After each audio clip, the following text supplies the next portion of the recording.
Good afternoon. Welcome and thank you for joining us here today with Family Network on Disabilities. My name is Latasha Bird. I'll be your moderator today for our presentation in conjunction with the Family Star program, which stands for Support, Training, Assistance, and Resources. We are the Family to Family Health Care Center right here for the state of Florida. And our goal is for families to be effective partners in healthcare decision-making processes at all levels and help our families to be able to obtain early and continuous education so that the services and resources that they receive can help with a successful transition of all aspects of adult healthcare, especially for their loved ones who have disabilities, and help foster that independence as well. So I will be your facilitator today in part two of a four-part presentation series on parenting a child with mental health needs. So today's webinar will be a little bit more faceted on the systems that you will engage to support your child and family. So we would like to again say welcome. We're glad that you stopped by here with the Family Network on Disabilities Family Star program.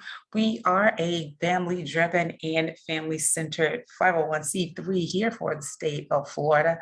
But one thing that we would like for you to understand before we get into the presentation is that we do not act as attorneys or doctors or either mental health professionals. So the information that you receive in this presentation cannot be considered legal or mental advice. We don't interpret the law in any sense, and we don't provide that medical advice of any type. However, what we do is provide information, resources, and the support that you might need to make informed choices for your family. So again, thank you and welcome on behalf of our three regional PTIs, which stands for Parent Training and Information, and the Family Star program, our family to family health care, provisional program here in the state of Florida. Welcome and thank you for joining us here today. You are here for session two for parenting a child with mental health needs. The previous session that we had was understanding your child's emotional development. Today we will bring you to the second in the series, which are the systems you'll engage to support your child and family. Session 3 is being the best advocate for your child and family, and session 4 is being the best you for your child and family. And with that, there are 5 important bullet points that we plan to cover in this presentation, with number 1 being understanding the systems of care and the providers within each one of them. Number 2, learning how to navigate the school environment. Number 3, creating relationships that will benefit your child. Number 4, learning how to work with teams to support your child's needs. And finally, number 5, recognizing the roles that you play in your child's life. So within the systems of care approach, this was developed as a way to better serve children and youth who have serious mental health conditions and the families that support them as well. Our goal is to provide children and their families with the services that they need in their homes and their communities in order to avoid the need for inpatient and residential treatment. So a system of care is not a specific type of program, it's more of an approach. And that combines a broad array of services and supports with a set of guided principles and core values.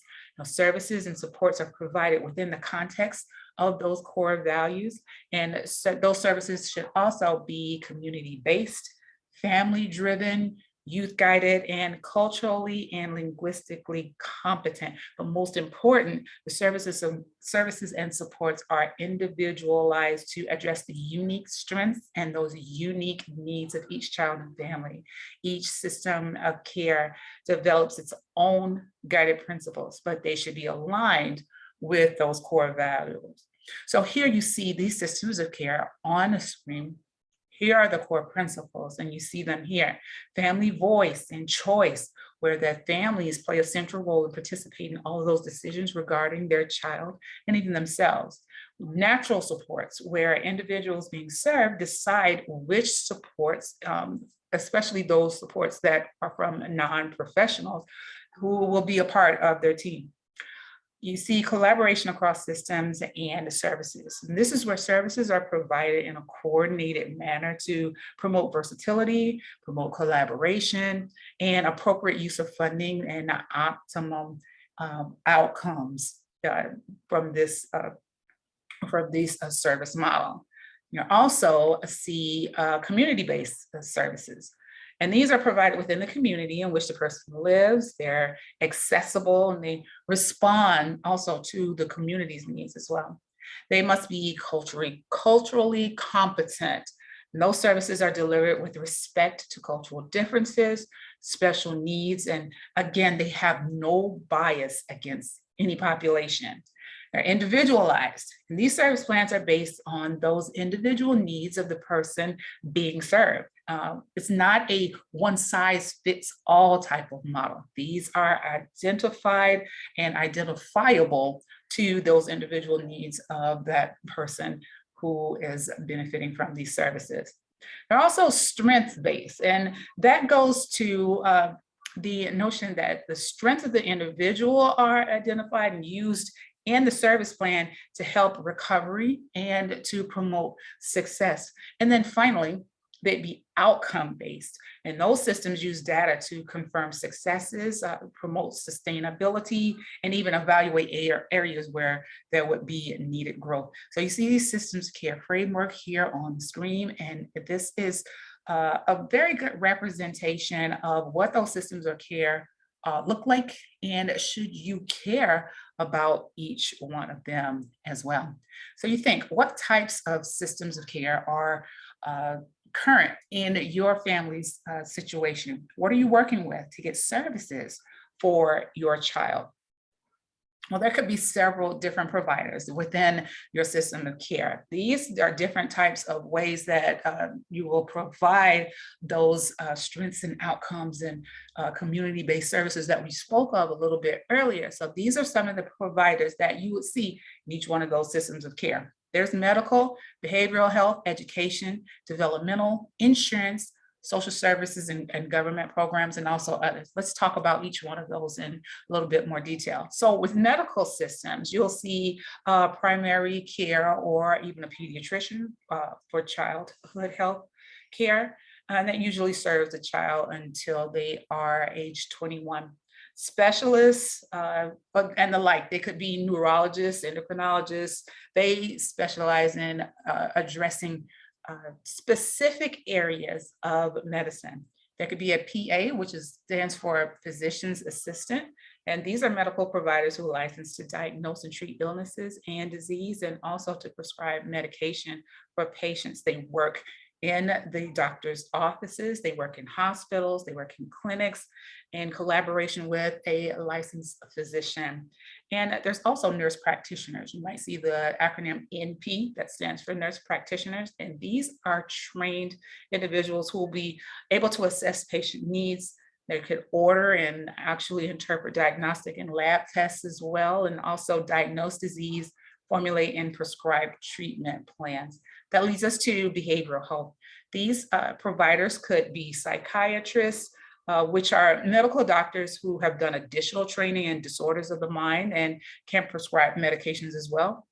Psychologists, on the other hand, are licensed to evaluate behavioral health and academic performance, and they can provide psychotherapy, one-on-one therapy, group therapy as well, but they cannot prescribe medication. So that's one of those distinct clarifications between the two.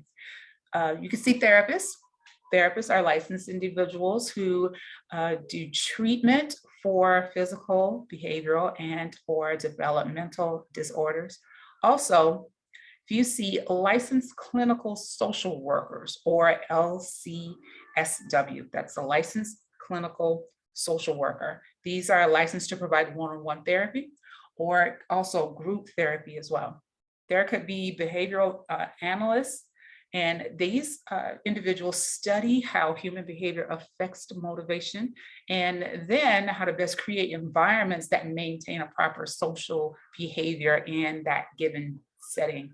Also, there's case managers. They work with the team members to assess, to plan, facilitate, they coordinate plans of care, they do evaluations, they do advocacy for options and services to meet an individual or the families and also the child's healthcare needs.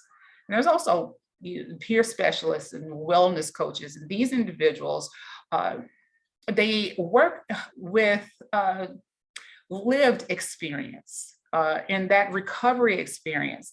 And they have been trained and certified to help their peers move forward within their own recovery.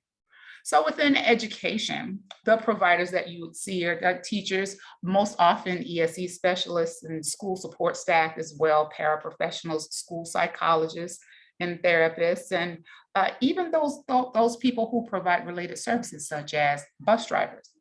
In the developmental system of care, you may see speech and language pathologists or STs, speech therapists, OTs, which are occupational therapists, PTs, which are physical therapists.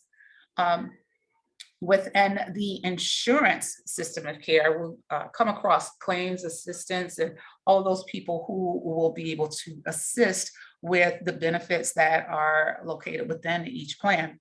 Within the social services and governmental programs, you will see some of the same, but more so on the line of case managers and others who provide systems of care, may lead to the broader community at hand, and also faith-based communities and those which may encompass the neighborhood that you live in, and close family and extended family members, they could all be within that others. So if you see going from medical systems of care all the way to people that may not provide a service in this global sense, but also provide a system of care in that they are a part of the team, which helps to promote the success of that loved one.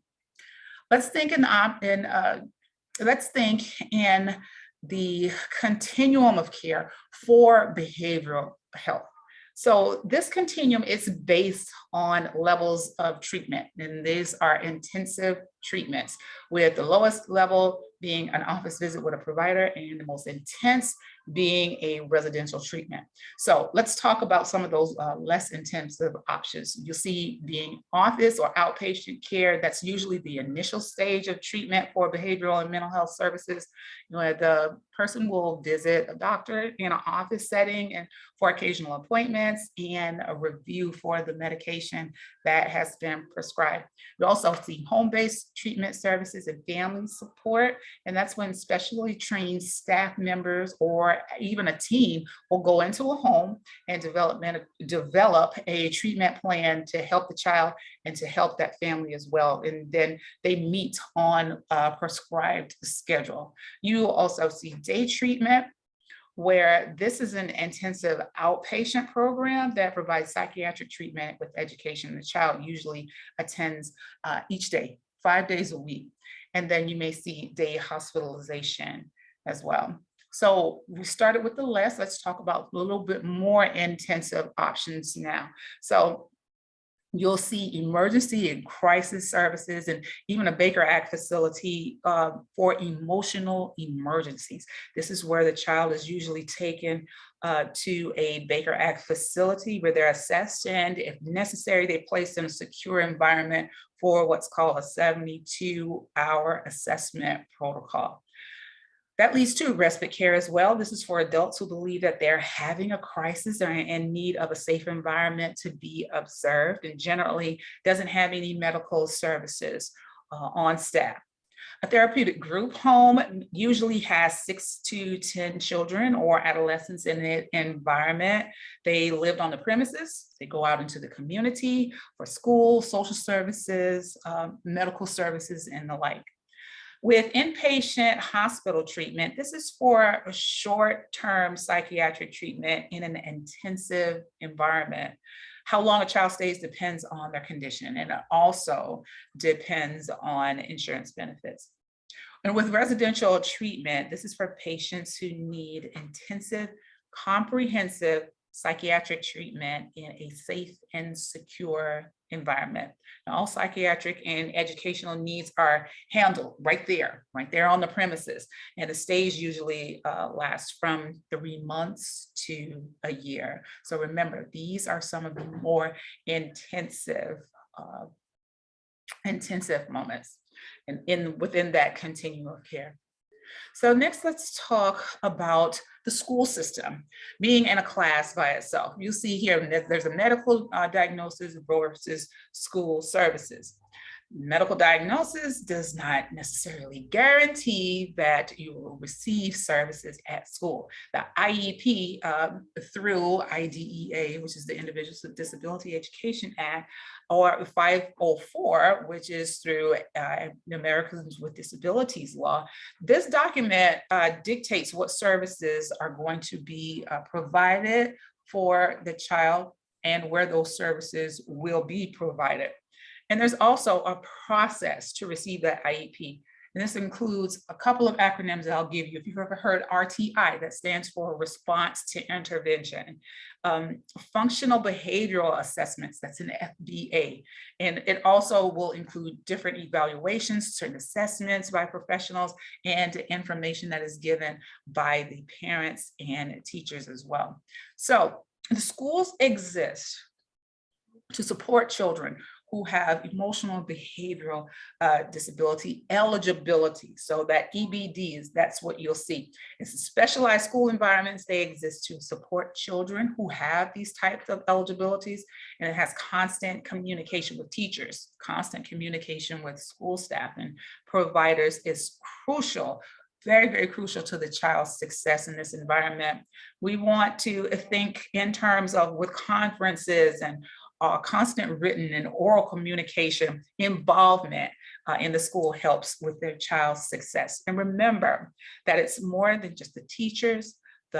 There's front office staff to engage with, special teachers, media specialists, cafeteria staff, bus drivers, all of those persons who may provide related services will be important within this team effort as well.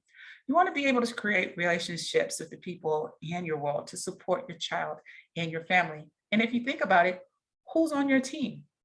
Why would you create these relationships? Well, there's support for family members and to provide even a safety net as needed. You would need legal protections. Let's say, for example, the child reports their information to doctors, and that maybe puts parents in jeopardy. There's backup for time for crisis and getting a break, respite care for caregivers as well.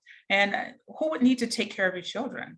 If your other child with mental health issues needed support. These are all you want to think of, all the people that might be on your team. There might be friends of the family, extended family, neighbors, support professionals, people from, from team sports, parents, other parents that you might need.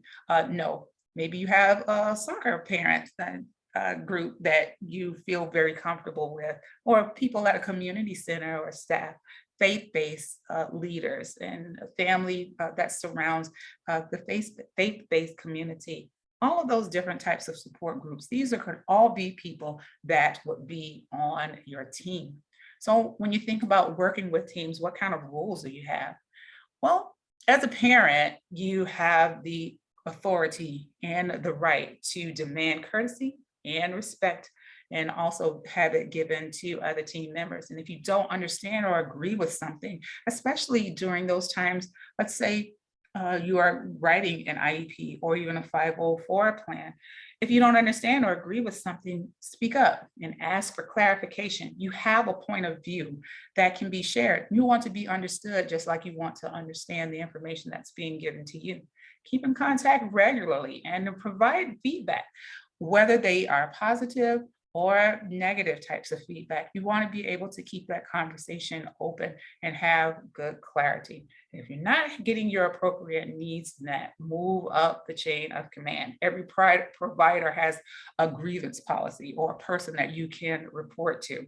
Learn what you can expect, and at all times, be professional, not assertive or aggressive, and try to find those right questions to ask. All of those W questions: who, what, where, when, how, so that you can have the clarity that you would be able to need to move forward. So when you're collaborating with professionals, you want to build a strong relationship with those professionals who are working with your child and working with their family to ensure that your child gets help, gets the services that they need to be successful. Remember that you are an equal partner on the team with an equal voice. You should be directly involved with all of those decisions which will be made regarding your child. And remember, you are the only constant in your child's life as a parent. The teachers change, the support staff change, schools change, therapists change, but you are always a constant.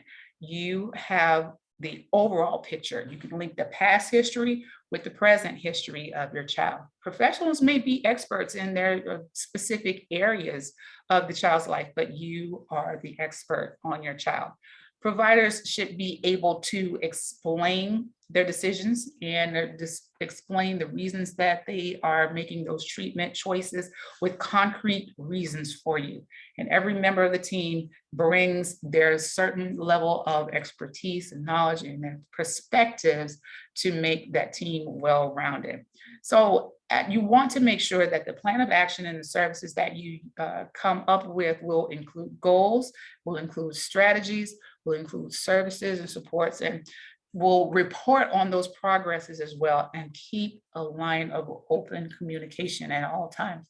You want to be able to be an equal partner, remembering that you on this team, everyone has expertise, everyone has knowledge and a perspective, and make sure that that plan is complete, making sure that all of the I's have been dotted and the T's have been crossed, and you understand what has been put forth. So we want to pose a small activity for you. Thinking in terms of all of the information that you have received on these previous slides, what are your roles in your child's life? There could be suggestions like understanding what the roles are at home, in the community, at school, all of those different types of places where you may need to have a certain role or either change that role. We want you to take 5 minutes. This will be a great time to pause the video, find a pencil and paper, and jot down the roles that you play in your child's life. What roles do you play in your family life? In your life as a parent at the school, in your life at the community, and even if there are roles that you would have extended beyond those roles. Take a minute, pause this video, and then we'll come back and talk about those things.